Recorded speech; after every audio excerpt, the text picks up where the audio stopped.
Angel one में आप अपना पहला शेयर लॉन्ग टर्म के लिए खरीदना चाहते हो या एंजल वन के एप्लीकेशन में आप स्टॉक्स की मदद से इन्वेस्टमेंट अगर शुरू करना चाहते हो तो कैसे आप कर सकते हो, इसका पूरा प्रोसेस आज हम डिटेल में सीखेंगे कि कैसे आप किसी भी स्टॉक को बाय कर सकते हो, किन चीजों का आपको ध्यान रखना है, चार्जेस कितने होते हैं और कितने दिनों तक आप कोई भी स्टॉक को होल्ड कर सकते हो। सब मैं आपको स्टेप बाय स्टेप बताऊंगा, तो वीडियो एंड तक जरूर देखना। अगर आप चैनल पर नए हो तो चैनल को सब्सक्राइब जरूर कर देना। चलिए वीडियो शुरू करते हैं। तो दोस्तों, सबसे पहले एंजल वन में लॉगिन करने के बाद जब भी आप अपना पहला शेयर खरीद रहे हो, अगर आपका अकाउंट नया है और आपने फंड्स ऐड नहीं किए हैं अपने अकाउंट में, तो सबसे पहले आपको वो करना पड़ेगा, क्योंकि जितना भी इन्वेस्टमेंट आपको करना है उतना फंड्स आपको ऐड करना पड़ेगा। तो फंड्स ऐड करने के लिए आप क्या करोगे, ये जो राइट में नीचे आपको अकाउंट वाला जो बटन है इसके ऊपर क्लिक करना है। क्लिक करने के बाद इधर ऐड फंड्स का बटन आपको मिल जाएगा, उसके ऊपर क्लिक करिए। क्लिक करने के बाद मिनिमम 100 रुपीज़ आप ऐड कर सकते हो, मैक्सिमम आपको जितना करना है आप कर सकते हो। तो 100 रुपीज़ मिनिमम होता है। से एग्जांपल के लिए अगर मुझे 200 रुपये ऐड करने हैं तो मैं इधर 200 डाल दूंगा। उसके बाद आपको इधर देखने के लिए मिल जाएगा कि कौन से बैंक के मदद से आपका पैसा ऐड हो सकता है। तो जो भी आपने अकाउंट ओपन करते हुए बैंक रजिस्टर किया था वही बैंक अकाउंट से आपको पेमेंट करना पड़ता है। और अगर आपको कोई दूसरा पेमेंट मेथड चाहिए तो यहाँ पर आप क्लिक कर सकते हो। क्लिक करने के बाद आपको इधर और कोई एप्लीकेशन से अगर पेमेंट करना है, जैसे फ़ोन पे वगैरह, ये जो एप्लीकेशंस आपके फ़ोन में होंगे उससे करना है तो वो भी कर सकते हो। नेट बैंकिंग से करना है तो यहाँ पर क्लिक करके आपको सिंपली एप्लीकेशन के थ्रू जो है वो पेमेंट करना है, आपके पैसे तुरंत ऐड हो जाते हैं। अब पैसे ऐड होने के बाद आप इधर ट्रेडिंग बैलेंस में देख सकते हो, आपको वो जो बैलेंस है वो तुरंत शो हो जाता है और उसकी मदद से हम आप इन्वेस्टिंग कर सकते हैं। तो इन्वेस्टिंग करने के लिए आपको क्या करना है, सबसे पहले आपको ये जो स्टॉक्स वाला सेक्शन है उसमें आना है, जो कि आपको होम वाले सेक्शन में मिल जाएगा। नेक्स्ट है आपका ये जो सर्च बार है, इस सर्च बार में आपको आना है और सर्च बार में आके आपको जिस भी कंपनी में इन्वेस्ट करना है उस कंपनी का आपको इधर नाम सर्च करना है। अब वो कोई भी कंपनी हो सकती है, एग्जाम्पल के लिए हम वोडाफोन आइडिया का ले लेते हैं। तो आपको सिर्फ वो जो कंपनी है उसका नाम डालना है। नाम डालने के बाद आपको दो चीज़ें दिखती है, एक है एनएसई में आइडिया दिखेगा, एक है बीएसई में आइडिया दिखेगा।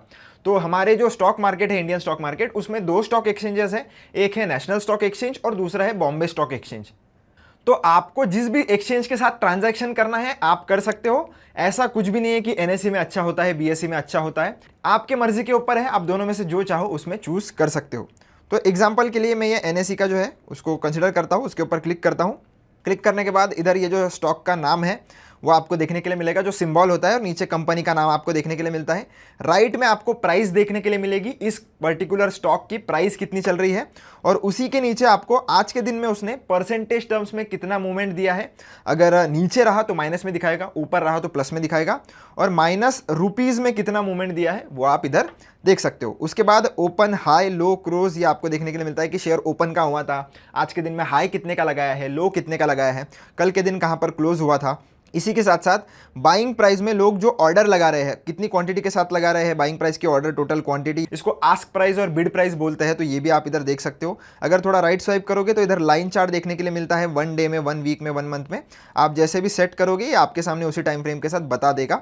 अगर आप और थोड़ा नीचे स्क्रॉल करते हो तो आपको एवरेज ट्रेडेड प्राइस, वॉल्यूम कितना ट्रेड हो रहा है इस स्टॉक में देखने के लिए मिलेगा। 52 वीक हाई लो कितना था, लोअर सर्किट, अपर सर्किट इसका कहाँ है स्टॉक का, ये सारा डेटा मिलता है। एनालिस्ट की रेटिंग देखने के लिए मिलेगी। इसके बाद अगर आप थोड़ा और नीचे आओगे तो इधर फंडामेंटल्स के लिए आपको देखने के लिए मिलता है। तो नो मोर में अगर आप क्लिक करोगे तो फंडामेंटल एनालिसिस के लिए जो भी आपको डेटा चाहिए रहेगा ये सारा इधर आपको देखने के लिए मिल जाएगा।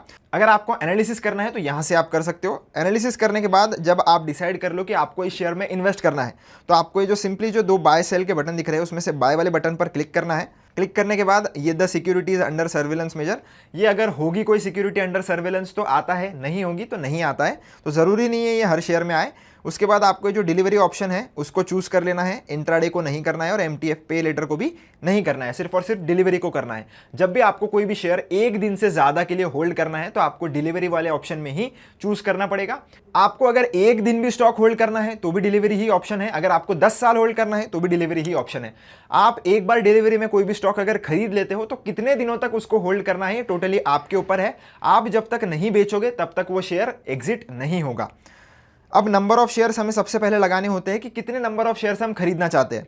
तो एग्जांपल के लिए मैं 5 शेयर खरीदना चाहता हूं तो मैं 5 इधर लगा दूंगा।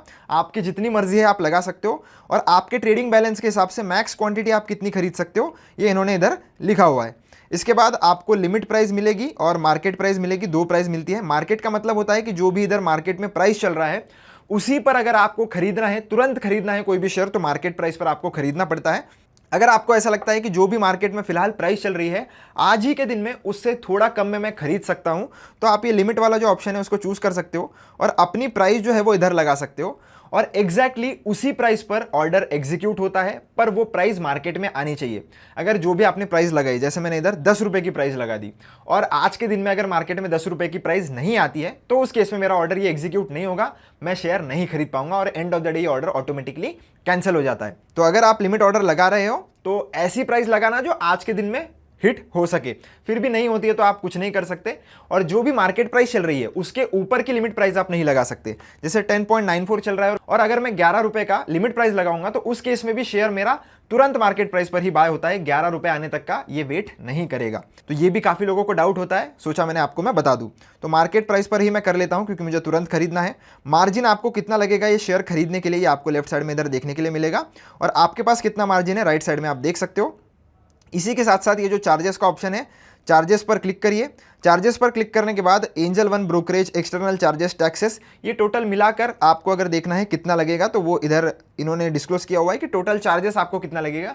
पर ये जब आप शेयर खरीद रहे हो तब के चार्जेस है, जब आप शेयर बेचते हो उसके अलग चार्जेस होते हैं। तो जब आप शेयर बेचोगे सेम आपको प्रोसेस करना है, चार्जेस के ऊपर क्लिक करके देखना है, आपको चार्जेस देखने के लिए मिल जाएंगे। किसी भी पोर्टफोलियो के शेयर को या डिलीवरी शेयर को एग्जिट कैसे करना है इसका भी वीडियो आपको चैनल पर मिल जाएगा, अगर आपको चाहिए तो वो भी आप देख सकते हो, मैं लिंक डिस्क्रिप्शन में डाल दूंगा। तो प्लेस बाय ऑर्डर पर हम क्लिक करेंगे और इसको आपको यस करना है।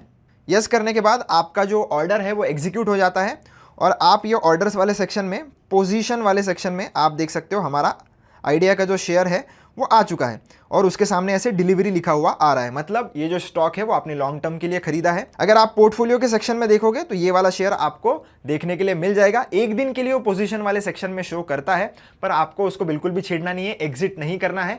अगर आपने उसको एग्जिट कर दिया पोजीशन वाले सेक्शन में से तो उस केस में आपका ये शेयर जो है वो वापस बिक जाएगा और आपके होल्डिंग्स में नहीं दिखाएगा या पोर्टफोलियो में नहीं दिखाएगा। तो एक दिन के लिए वो पोजीशन में शो करेगा, उसको छेड़िए मत। तो आप देख सकते हो आइडिया आपका इधर पोर्टफोलियो वाले सेक्शन में भी आ गया है और यहीं से आप उसको मॉनिटर कर सकते हो बाद में। तो आई होप आपको पूरा प्रोसेस क्लियर हो गया होगा। वीडियो अच्छा लगा हो तो चैनल को सब्सक्राइब जरूर करना, वीडियो को लाइक जरूर करना। अगर आपको कोई भी डाउट है या कुछ समझ में नहीं आया है तो आप कमेंट सेक्शन में पूछ सकते हो। मिलता हूं आपसे नेक्स्ट वीडियो में, धन्यवाद।